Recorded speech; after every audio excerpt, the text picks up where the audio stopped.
Hello guys, welcome back to my channel. Welcome back to Holly Bolly Tolly. আমি হচ্ছে ভাস্কর। তো আজকে একটা নতুন ভিডিও নিয়ে এসেছি। সেই ভিডিওটা হচ্ছে টনিক টুকে নিয়ে, দেবের পরবর্তী ফিল্ম, যেটা হচ্ছে 2025 2026 সালে 25শে ডিসেম্বর রিলিজ হবে, টনিক টু।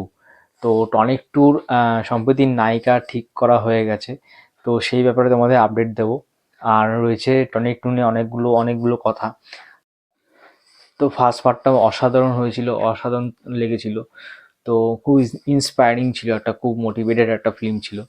তো দেবের সেকেন্ড পার্টে, টনিক টু এর সেকেন্ড পার্টে দেব, আম, আমার মনে হচ্ছে এই এই পার্টটায়, সেকেন্ড পার্টটায় দেব নিজের, হয়তো নিজের কোনো ব্যাক স্টোরি যেটা থাকবে সেটা হয়তো এখানে টনিক টুতে দেখা যাবে, যে সে কীভাবে এরকম মোটিভেশনাল একটা কাজের সঙ্গে যুক্ত হলো, কীভাবে সবাইকে মোটিভেশন দেওয়ার কাজ শুরু করলো।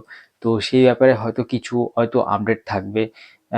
হয়তো টনিক টুতে দেখতে পাবো আমরা দেবের যে ক্যারেক্টারটা আছে, সেই ক্যারেক্টারটার অতীতের কিছু, পাস্টের কিছু আমরা স্টোরি দেখতে পাবো। তো প্রথম পার্টে তো পড়ার মধ্যে খুব ভালো অ্যাক্টিং করেছিল। তো এই দেখা যাক এখন সেকেন্ড পার্টে উনি থাকে কি না।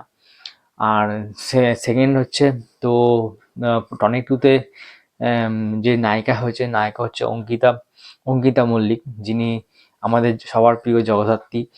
জগদ্ধাত্রী বলে একটা যে সিরিয়াল হয়, সেই সিরিয়ালে ওনাকে প্রথম দেখা যায় টিভি পর্দায়। তো ওই অঙ্কিতা মল্লিককে ঠিক করা হয়েছে।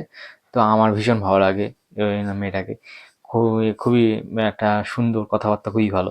তো আশা করি এই বইতে আমরা টনিক টুতে আমরা খুব ভালো একটা চরিত্রে ওনাকে দেখতে পাবো।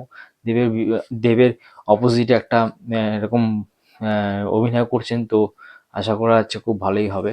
তো দেখা যাক, এখন টনিক টু এর অপেক্ষায় রয়েছি। তার আগের দেবের আরও, দেব শুভশ্রী ফিল্ম আসছে পুজোতে, সেটার ব্যাপারে তোমাদের পরে আপডেট দেবো। তো এই হচ্ছে একটা আপডেট দিলাম তোমাদের টনিক টুকে নিয়ে। তো খুব তাড়াতাড়ি টনিক টু নিয়ে আরও কিছু আপডেট তোমাদের নিয়ে আসবো, যেটা 2026 সালে 25শে ডিসেম্বর রিলিজ হচ্ছে, দেবের জন্মদিনে। তো দেখতে থাকো আমার ব্লগটা। আর পরবর্তী কোনো আপডেট পেলে অবশ্যই তোমাদের জানাবো।